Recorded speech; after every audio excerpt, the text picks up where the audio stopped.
ಗೆಳೆಯರೇ ನಮಸ್ಕಾರ. ಹೇಗಿದ್ದೀರಿ ಎಲ್ಲರೂ?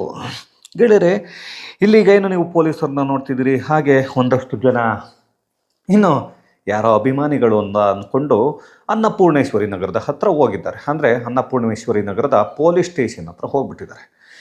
ಇಲ್ಲಿ ನಡೀತಿರ್ತಕ್ಕಂಥ ವಿಷಯಗಳನ್ನ ನೋಡ್ತಿದ್ರಿ. ಇಲ್ಲಿ ದರ್ಶನ್ ಅವರನ್ನು ಅರೆಸ್ಟ್ ಮಾಡಿದರು. ಅಂದರೆ ದರ್ಶನ್ ಅವ್ರ ಲಾಯರ್ ಹೇಳ್ತಿದ್ರು ಅದು ಅರೆಸ್ಟ್ ಅಲ್ವಂತೆ, ಬರೀ ಎಂಕ್ವೈರಿ ಅಂದರೆ ಕರೆಸಿದ್ದಾರಂತೆ. ಓಕೆ, ಬಿಟ್ಟಾಕಿ. ಇವರನ್ನು ಅಭಿಮಾನಿಗಳು ಅನ್ಬೇಕು, ಅಂಧಾಭಿಮಾನಿಗಳು ಅನ್ಬೇಕು ಗೊತ್ತಿಲ್ಲ.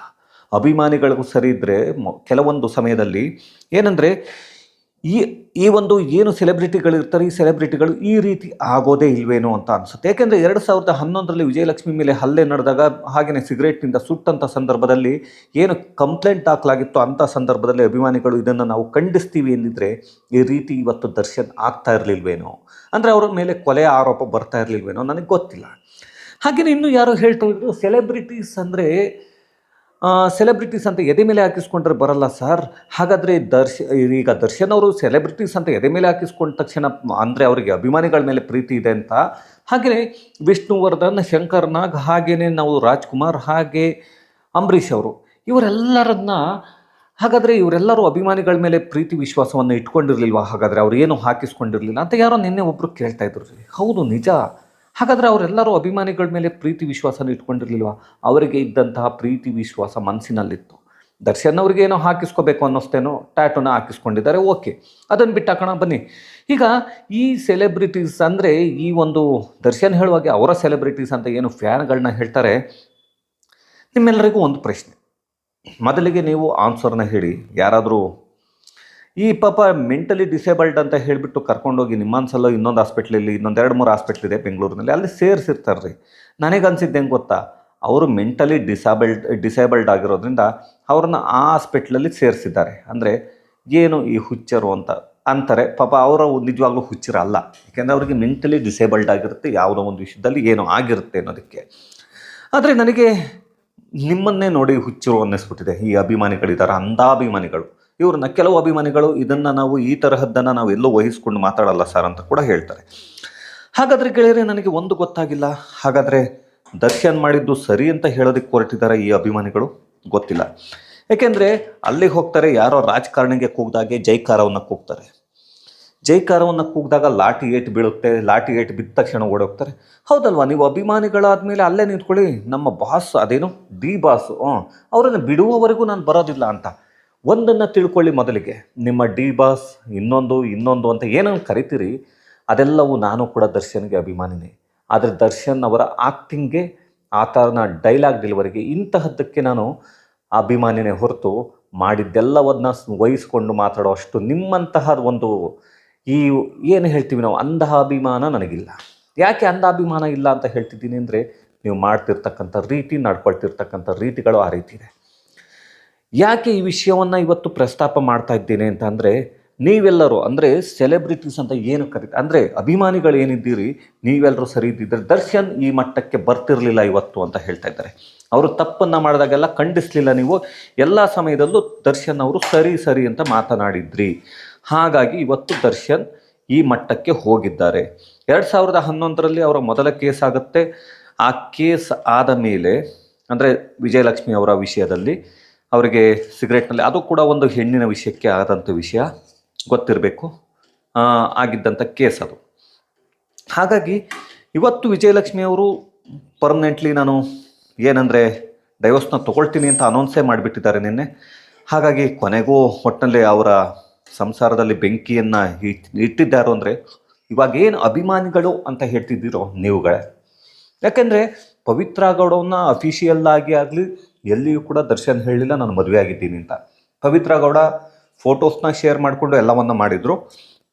ಆದರೆ ದರ್ಶನ್ ಅವರ 2ನೇ ಹೆಂಡತಿ ಇಬ್ಬರನ್ನು ಮೇಂಟೈನ್ ಮಾಡ್ತಾವನೆ ಅಂತ ಯಾರೋ ಒಬ್ಬ ಅಭಿಮಾನಿ ಹೇಳ್ತಿದ್ದ. ಅಂದರೆ ವಿಜಯಲಕ್ಷ್ಮಿ ಅವರು ಹಾಗೆಯೇ ಪವಿತ್ರ ಗೌಡ ಇಬ್ಬರು ಹೊಂದಾಣಿಕೆಯಲ್ಲಿ ಜೀವನ ಮಾಡ್ತಾ ಇದ್ದಾರೆ. ನಿಮಗೇನ್ರಿ ಕಷ್ಟ ಅಂತ ನಮಗೆ ಕೇಳ್ತಾರೆ.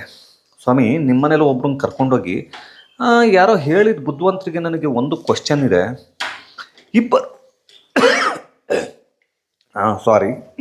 ಆ ರೀತಿಯಾಗಿದ್ದರೆ ಇಬ್ಬರು ಒಂದೇ ಮನೆಯಲ್ಲಿ ಜೀವನ ಮಾಡ್ಬೋದಿತ್ತಲ್ವ? ಬೇರೆ ಬೇರೆ ಮನೆಯಲ್ಲಿ ಯಾಕೆ ಮಾಡ್ತಿದ್ರು?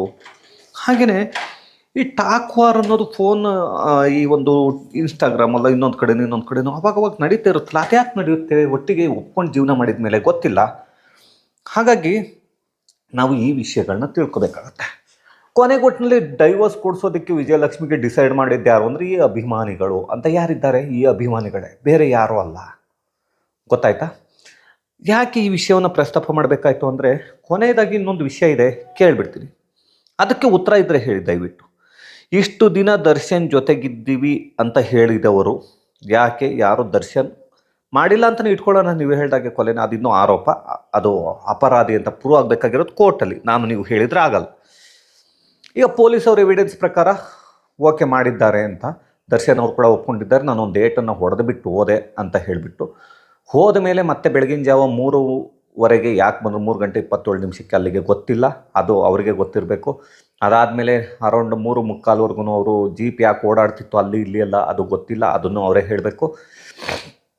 ಹಾಗಾಗಿ ಗೆಳೆಯರೆ, ಈಗ ಅವರು ಹೇಳ್ತಾ ಇದ್ರು, ಅಂಬರೀಷ್ ಅವರು ನನಗೆ ಅಪ್ಪಾಜಿ ಇದ್ದ ಹಾಗೆ, ಸುಮಲತಾ ಅವರು ಅಮ್ಮ ಇದ್ದ ಹಾಗೆ. ಸುಮಲತಾ ಅವರು ಕೂಡ ಸ್ಟೇಜಲ್ಲಿ ಹೇಳಿದ್ದಾರೆ ನನ್ನ ದೊಡ್ಡ ಮಗ ದರ್ಶನ್ ಅಂತ.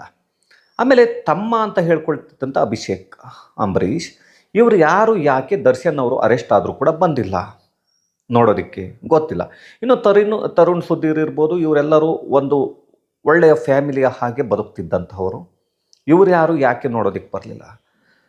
ನೋಡೋದಕ್ಕೆ ಬಂದಿಲ್ಲ. ನಾನು ಹೇಳ್ತಿರೋದು ಅವ್ರನ್ನ ವಹಿಸ್ಕೊಂಡು ಮಾತಾಡೋದು ಬೇಡ, ನೋಡೋದಕ್ಕೆ ಬಂದಿಲ್ಲ ಅಂದರೆ ಅವರಿಗೂ ಏನಾದರೂ ಅನಿಸಿದ್ಯಾ? ಇವರನ್ನು ನಡವಳಿಕೆ ಇತ್ತೀಚಿನ ದಿನಗಳಲ್ಲಿ ಬಹಳಷ್ಟು ಮಿತಿಮೀರಿ ಹೋಗಿತ್ತು, ಮಾಡಿರಬಹುದು ಅಂತ, ಅದಕ್ಕೆ ಬರಲಿಲ್ವಾ? ಯಾಕೆಂದರೆ ನೀವು ನೋಡ್ಬೋದು, ಸುಮಲತಾ ಅವರು ಕೂಡ ಎಲ್ಲೂ ಕಾಣಿಸ್ಕೊಂಡಿಲ್ಲ ಇವತ್ತಿನವರೆಗೂ. ಅವರ ಕೇಸಾಗಿ ಈಗಾಗಲೇ ಇವತ್ತಿಗೆ 3ನೇ ದಿವಸ ಆಗ್ತಾ ಇದೆ ಅರೆಸ್ಟ್ ಆಗಿ. ಆದರೂ ಕೂಡ ಸುಮಲತಾ ಅವರು ಎಲ್ಲೂ ಕೂಡ ಕಾಣಿಸ್ಕೊಂಡಿಲ್ಲ, ಅವರು ಎಲ್ಲೂ ಬಂದು ಮಾತಾಡಿಸಿಲ್ಲ. ಅದ್ರ ಜೊತೆಗೆ ಅಭಿಷೇಕ್ ಅಂಬರೀಷ್ ಎಲ್ಲೂ ಬಂದಿಲ್ಲ. ಇನ್ನು ತರುಣ್ ಸುಧೀರ್ ಬಂದಿಲ್ಲ. ಸೃಜನ್ ಲೋಕೇಶ್ ಜೊತೆಗೆ ಇತ್ತೀಚಿನ ದಿನಗಳಲ್ಲಿ ಯಾವಾಗಲೂ ಸುಮಾರು 1 ವರ್ಷದ ಹಿಂದೆ ಏನೋ ಜಗಳ ಆಗಿತ್ತು ಅಂತ ಇದೆ. ಅದು ಯಾಕಾಯಿತು ಏನೋ ಅದು ಅವರವರಿಗೆ ಗೊತ್ತಿದೆ, ಅದರ ಬಗ್ಗೆ ನಾನು ಮಾತಾಡೋಕ್ಕೆ ಹೋಗಲ್ಲ. ಆ ವಿಷಯ ನಮಗೆ ಗೊತ್ತಿದ್ರು ಬೇಡ ಅಂತ ಸುಮ್ಮನೆ ಆಗ್ತೀನಿ ಈ ಸಂದರ್ಭದಲ್ಲಿ. ಅದು ಏಕಾಗಿತ್ತು ಅನ್ನೋದನ್ನ, ಯಾತಕ್ಕೋಸ್ಕರ ಆಗಿತ್ತು ಅನ್ನೋದನ್ನ ಮುಂದಿನ ಒಂದು ವಿಡಿಯೋದಲ್ಲಿ ನಾನು ತಿಳಿಸ್ಕೊಡ್ತೀನಿ. ಅದಾದ ಮೇಲೆ ಇಲ್ಲಿ ನಾವು ನೋಡಬೇಕಾಗತ್ತೆ, ಈ ಅಭಿಮಾನಿಗಳು ಇನ್ನೂ ಯಾರೋ ಕೇಳ್ತಿದ್ದ, ನಮ್ಮ ಬಾಸ್ ಹಾಗೆ ಮಾಡಿಲ್ಲ, ನಮ್ಮ ಬಾಸ್ ಅಪರಂಜಿ ಇದ್ದ ಹಾಗೆ ಬೇಕು ಅಂತಲೇ ಯಾರೋ ಇವರನ್ನು ತಗಲಾಕ್ಬಿಟ್ಟಿದ್ದಾರೆ. ಅವ್ರ ಕಷ್ಟದಿಂದ ಬೆಳೆದು ಬಂದಿರುತ್ತೆ. ಅವರೇ ಒಂದು ವೀಕೆಂಡ್ ವಿತ್ ರಮೇಶ್ನಲ್ಲಿ ಹೇಳಿರ್ತಾರೆ ದರ್ಶನ್ ಅವರು, ಏನಂತ, ಈ ಒಂದು ಕಷ್ಟದಿಂದ ಬಂದು ಮೇಲಕ್ಕೆ ಉಳಿಸ್ಕೊಳ್ಳೋದಿದೆಯಲ್ಲ ಅದೇ ಕಷ್ಟ ಅಂತ. ಅಂದರೆ ಅವರು ಹೇಳೋದು ಕಷ್ಟದಿಂದ ಬಂದಾಗ ಉಳಿಸ್ಕೊಳ್ಳೋದೇ ಕಷ್ಟ ಅಂತ. ಅಂದರೆ ಅದು ಅವ್ರು ಯಾರ ಜೀವನಕ್ಕೆ ಕೇಳ್ಕೊಂಡ್ರು ಅಂತ ಗೊತ್ತಾಗಲಿಲ್ಲ. ಅಂದರೆ ನನ್ನ ಕೈಲಿ ಉಳಿಸ್ಕೊಳ್ಳೋದಕ್ಕಾಗ್ತಿಲ್ಲ ಅನ್ನೋದನ್ನು ಹೇಳಿದ್ರು ವೀಕೆಂಡ್ ವಿತ್ ರಮೇಶಲ್ಲಿ, ನನಗೆ ಗೊತ್ತಿಲ್ಲ. ಆದರೂ ಕೊನೆಗೆ ಅವರೇ ಹೇಳಿದ ಮಾತು ಅದು ನನಗೆ ನೆನಪು ಬಂತು, ಅದಕ್ಕಷ್ಟೇ ಹೇಳ್ತಾ ಇದ್ದೀನಿ. ಯಾಕೆಂದರೆ ಕಷ್ಟಪಟ್ಟು ಬದುಕುತ್ತಿದ್ದವನಿಗೆ ಬೇರೆ ಯೋಚನೆ ಬರಲ್ವಂತೆ, ಅವನಿಗೆ ದುಡಿಬೇಕು ತಿನ್ನಬೇಕು ಅನ್ನೋ ಯೋಚನೆ ಅಂತೆ. ಐಶ್ವರ್ಯ ಇದ್ದಕ್ಕಿದ್ದ ಹಾಗೆ ಬಂದರೆ ಹೀಗಾಗತ್ತಂತೆ. ಹಿಂದಿನ ನಟರು ಯಾಕೆ ಈ ರೀತಿ ನಡೆದುಕೊಳ್ತಿರಲಿಲ್ಲ, ಇವಾಗಿನ ನಟರು ಯಾಕೆ ನಡ್ಕೊಳ್ತಾರೆ ಅಂದರೆ, ಹಿಂದಿನ ನಟರೆಲ್ಲರೂ ದಿನಕ್ಕೆ 3 ಫಿಲಮ್ 4 ಫಿಲಮ್ನ ಮಾಡಿ ಬಂದು ಕೆಲಸದ ಥರ ರೆಸ್ಟ್ ಮಾಡೋದಕ್ಕೆ ಅವ್ರಿಗೆ ಟೈಮ್ ಸಿಗ್ತಿರಲಿಲ್ಲ ಎಷ್ಟೋ ಸಲ. ಆದರೆ ಇವಾಗಿನ ನಟರಿಗೆ ಏನಾಗಿದೆ, ಕೆಲವು ನಟರಿಗೆ ಹೇಳ್ತಿದ್ದೀನಿ, ಎಲ್ಲರಿಗೂ ಅಲ್ಲ, ಕೆಲವು ನಟರಿಗೆ ಒಂದು ಫಿಲಮ್ಗೆ 20 ಕೋಟಿ 15 ಕೋಟಿ 10 ಕೋಟಿ ಸಿಕ್ಕಾಗ ಈ ಥರ ಆಗೋಗ್ಬಿಡುತ್ತೆ. ಅದು ಒಂದು ದುಡ್ಡಿನ ದುರಹಂಕಾರ ಹೀಗೆ ಹಾಡಿಸುತ್ತೆ. ಇದೆಲ್ಲದಕ್ಕೂ ಕಾರಣ ಇವತ್ತು ಈ ಏನು ಅಂಧಾಭಿಮಾನಿಗಳಿದ್ದೀರಿ ನೀವೇ, ದರ್ಶನ್ ಇವತ್ತು ಸ್ಟೇಷನ್ನಲ್ಲಿ ಕುಳಿತುಕೊಳ್ಳೋದಕ್ಕೆ ಕಾರಣ. ಈ ಒಂದು ವಿಡಿಯೋವನ್ನು ಇಲ್ಲಿಗೆ ಮುಗಿಸ್ತಾ, ನಿಮಗೆ ಏನು ಅನ್ನಿಸ್ತು ಅನ್ನೋದನ್ನು ಕಮೆಂಟ್ನಲ್ಲಿ ತಿಳಿಸಿ. ಹಾಗೆಯೇ ಮುಂದಿನ ವಿಡಿಯೋದಲ್ಲಿ ಭೇಟಿಯಾಗೋಣ. ನಮಸ್ಕಾರ.